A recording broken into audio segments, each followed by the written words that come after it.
Live with Buster Olney. Thanks to Buffalo Wild Wings every Thursday around 5:15. Buster, we bumped your back a little bit because we wanted to make sure you watch both the Yankees and Mets in full, which you did. Real quick, first question for you. Bernie Williams signing the retirement papers tomorrow for the Yankees. What's the reasoning behind this timing 9 years later, sir? You're asking me to find some rationale in something that Bernie Williams does. Come on! Fair point. He's got a fair point. So he's just a little whack. He's unusual. There's no question about that. I really love covering Bernie. I had him for 4 years, but he was definitely he could definitely be flaky. And so you basically could come up with a wide range of possible reasons why this happened. And you know what? I don't know any of them, and I don't know if Bernie does either. All right. Well, then let's go to a guy who I don't understand at all right now, and that's Carlos Beltran. How long of a leash does this man have batting third and keeping Chris Young out of the outfield? You know, what's interesting is that the Yankees just finished up a road trip in which they won 7 out of 10. Their bullpen was outstanding. They took 3 or 4 from Detroit, and you're hammering on Beltran. You must be a Yankee fan. Welcome to your home for New York sports every weekday at Thursday. But we can't lose this weekend, Buster. You know what? I do think that they're in an open evaluation period where, Beltran's going to get his share of opportunities, but I think day to day, and you're seeing this play out, they're going to play Chris Young more. And I think as long as the production continues to go the way that it's going, I think you're going to see that more and more. They're seeing the same thing that you guys are. And at the same time, they have so much money invested in this player for the rest of this year and for next year. I think they're going to keep giving him some opportunities, but so far, definitely ugly. Buster Olney, thanks to Buffalo Wild Wings. You mentioned it, Buster. Yankees 7-3 on this road trip. We said last week we didn't really know who they were, that we would learn a lot more. They've swept the Rays. They went 3 out of 4 against the Tigers. What did we learn out of these last 10 games? Well, in these most recent games, they are who we thought they were, which is a team that should have a great defense. And, watching the game today, they were making plays all over the place, and they should have a lights-out bullpen. Today was the best that we've seen out of Della Betances so far, up to 97 miles per hour, an outstanding breaking ball. Andrew Miller was tremendous. This is how they're going to have to win this year. Their offense is probably always going to be an issue. Levack is probably going to be always screaming at them, including Carlos Beltran, about their runs, but they should have a great bullpen, and they should have a great defense. And in a division that's really tightly packed and there's not a lot separating the 5 teams, that may actually turn out to be good enough. Now, I looked at this series against Detroit and of course, loved it. But I think the MVP was Rothschild, Larry Rothschild. The pitching was dang near perfect, keeping it low, keeping these monster hitters from Detroit in the park. Was that just like his brainchild coming to fruition? Well, I don't think there's any question. He's excellent at what he does, and we saw individual improvements with some of these guys. Today Tanaka was outstanding, and I do. I'll go back to a couple of weeks ago after opening day, and there was such a feeling of, oh my God, he's terrible. His velocity's down. Well, the Yankees all along thought that he was a sort of a work in progress in terms of having more time to build his arm strength, and they were curious, I think, going forward about how he would evolve. I think Nathan Eovaldi was the one that really got my attention in terms of how he used his breaking ball, because the thing about Eovaldi that we know is he's got an unbelievable fastball with which he has sporadic command, and the question has been, can he incorporate some of his other pitches? And the other day, he used that slider with such effectiveness, pitching out of a jam early to get a double play. And I give, certainly, and I talked to Nate during spring training, and he mentioned that as something, look, I have to be less predictable.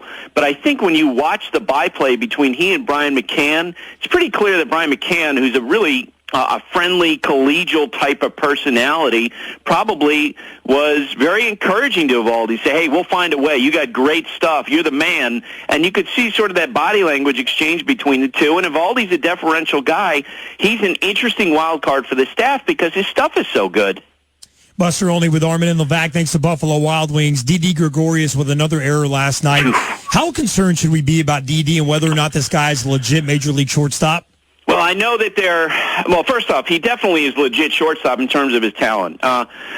I was on a conference call today. We're getting ready for Sunday Night Baseball. We got the Mets and the Yankees, and someone mentioned the idea of, boy, the Yankees seem to miss in terms of evaluation. And I stepped in. I said, hey, let's not make any mistake here. It wasn't just the Yankees who saw this guy as an elite defensive shortstop. It's every team. Because I talked to people with other clubs, and they're like, yeah, questions about the bat, but there's no question he's a dominant defender.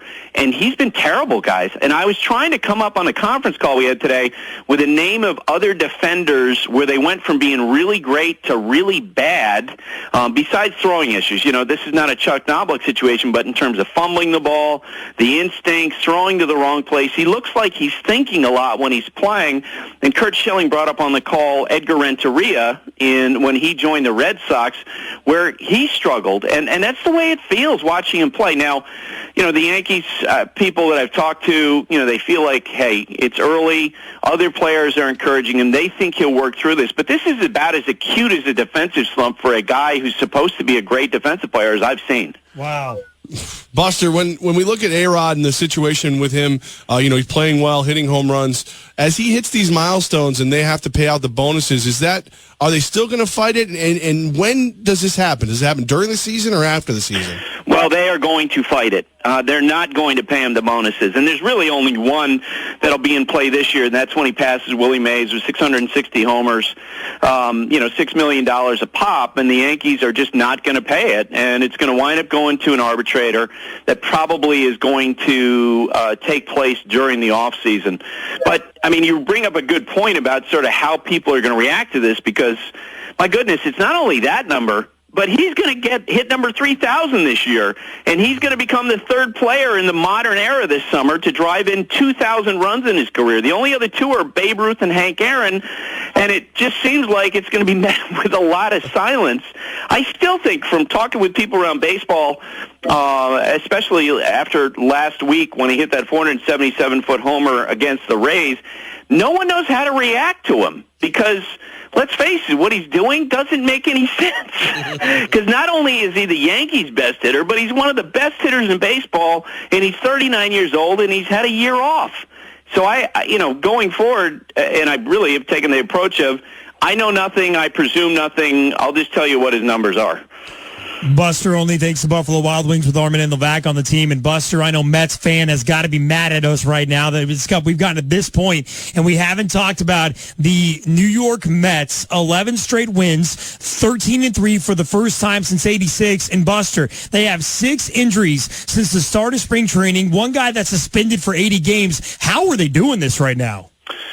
A lot of confidence and a lot of improved confidence, I think. And I was talking to Mets people about that in recent days, and they were saying that it just, you watch Lagares play, you watch Lucas Duda hit these days, and they just look like different guys. But the pitching is the backbone of all of it. Bartolo Colon, 4-0. Speaking of things that you just make you shake your head, Matt Harvey, being as dominant as he's been, it feels like one of those teams where the baton is just being passed night to night. And I've heard that Michael Kadire has really had a great impact on the other players because I don't know if you guys have ever gotten a chance to talk to him. He's such a good guy, and he's a very measured guy, and he's a calm guy, and some of the people in the front office are absolutely convinced that how calm he plays has rubbed off on other guys like Lucas Duda. Yes, they've suffered some injuries, but it's interesting that it hasn't to this point been the type of injuries that would be, that they wouldn't be able to protect. They lose Travis d'Arnaud, which, it's just really terrible for Travis because he'd gotten off such a great start. But they actually have the ability to cover the catching injury with Plawecki. And, David Wright getting hurt, it's not what you want, but, this is not David Wright of 3 years ago. So that pitching, I think, gives them some margin for error. They're very excited. And this afternoon, I was listening to the Giants broadcast, and Dwayne Kuiper, who's, of course, the tremendous play-by-play guy that they have there, he mentioned in talking about the Mets start, he said, you know what? In New York, they're probably already printing playoff tickets. And if you guys have seen Twitter this afternoon, you would agree.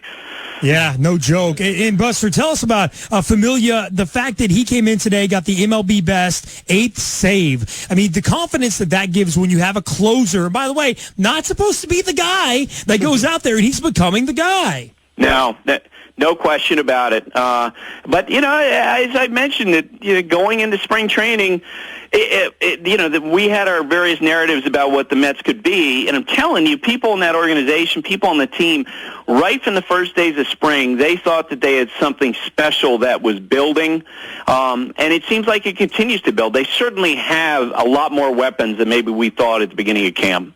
All right, speaking of their weapons and this Yankees team, Subway Series this weekend, we asked Jim Leyritz earlier this week, is it a rivalry? Do they see it as a rivalry? And he said they do now.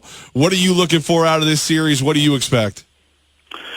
I do think it's a rivalry. Do I think that it's a rivalry like we had with the Orioles and the Jays this week? Are they going to be throwing at each other? No. But shoot, these guys are asked the question all the time about, does the city belong to you or does it belong to the Yankees? And you can bet when Matt Harvey takes the mound on Saturday, he's going to have a little bit more on his shoulders, and he's going to love that. And I think all these guys do. Not sure in terms of, which team you'd say had an advantage. I think they're both playing well right now. They're playing their games. If these two teams are going to make the postseason, they have to do particular things well. And to this point, those teams are doing those things well. What's the feel of the Subway Series? You're going to be there this weekend at Yankee Stadium. What's it like to be a part of these two teams just so close to each other, sharing the same city? I think that the fans are probably into that part of it a little bit more than the players are. I know they are. At the beginning, and I covered the first Subway Series between the Mets and the Yankees in '97 when Bobby Valentine was the manager of the Mets. I was covering the Mets for the New York Times at the time, and there was more of an edge to it then. And if you guys remember, the great trivia question, what happened in the first game of the Mets-Yankees series, interleague series, Dave Malicki throwing a 6-0 shutout on a Friday night. It definitely had more intensity back then in terms of the players, but the fans are into it, and I'm sure this weekend with both teams playing well, there's going to be a lot of energy around it. Buster, Pete Rose, we heard from Rob Manfred. He said he will have some involvement in the All-Star game. We know he's going to be doing work with Fox now. When it's all over, what's his role with baseball going to be? I don't know. I wish that baseball would offer him some sort of a middle ground on a reinstatement. I mean, basically a baseball version of a parole. I wrote an article earlier this week where I laid out some of the terms that I think baseball should offer them. First off, they should tell him, you're never going to manage again. You're not going to work in baseball operations. You're not going to be around players. Look, his offense was so egregious that they can't let that happen. And I think they also have to tell him that you can't work in casinos. You're coming back from a lifetime ban for gambling on your team, and you're working in a casino, no chance. And they should offer him through the Reds some sort of a consistent salary, $1 to $2 million, because he certainly would be valuable as a marketing tool for the Cincinnati Reds. So you offer him these terms, and if he says no, then I think in a very Machiavellian way from a baseball's perspective, they can say, well, you know what? We tried. We gave him a chance to try to get back into the game. He didn't accept our terms. But it sounds like that baseball, officials that I've spoken with, they really wonder if there's a middle ground that can be found. I feel that's disingenuous because, shoot, there was a middle ground in '99 during the World Series when they had him at an event. A couple of years ago, they had a reunion of the Big Red Machine guys. That was middle ground, and we're seeing middle ground this summer when he's going to be at the All-Star game. Just come up with some sort of plan, present it to him, and if he says no, you're off the hook. Buster Olney, thanks to Buffalo Wild Wings. Buster, in regards to Josh Hamilton, I covered him his entire tenure in Texas when I worked in Dallas, and this situation scares me. His wife, Katie, saying she didn't know about the divorce, didn't see it coming. She's shocked by it. Of course, we know what happened to him in the offseason. How concerned are the Angels? Is there any chance the Angels just pay him to get him out of here? I think what's going on now is the Angels say that they're coming up with a plan for Josh to work his way back. I think this is all about buying time and trying to find some way to resolve this. Now, the Angels, I think they're inclined to say he's not going to play for us again. And they haven't said that publicly, and they're not necessarily saying it privately, but they're not happy with how this played out. And you guys saw Arnie Moreno, the Angels owner, recently would not guarantee that he would play another game for them. But here's the thing. It's kind of like the Yankees and Alex Rodriguez. When Alex got suspended, what are you going to do? You just going to write the big check? Because you know this, Josh Hamilton right now has no trade value whatsoever. So even if the Angels were to say, you know what, we're going to make a move, how in the world are they going to trade him without eating a ton of money? So at some point, I think Artie Moreno, he may be offended by what's going on with Josh Hamilton, but is he going to be more offended by writing a check for $83 million as the guy heads out the door? Buster, I got the perfect win-win situation. The Yankees don't want to pay A-Rod. The Angels don't want to play. Absolutely no chance. Oh, man. There is no chance the Yankees are taking Josh Hamilton. He actually, when he was a free agent, they looked at it and they ran in the other direction. Look, Josh is a great guy, and Armen, you'll back me up on that. He's a super nice person, yes. But his issues are out there, and everybody knows them. And in New York, no chance.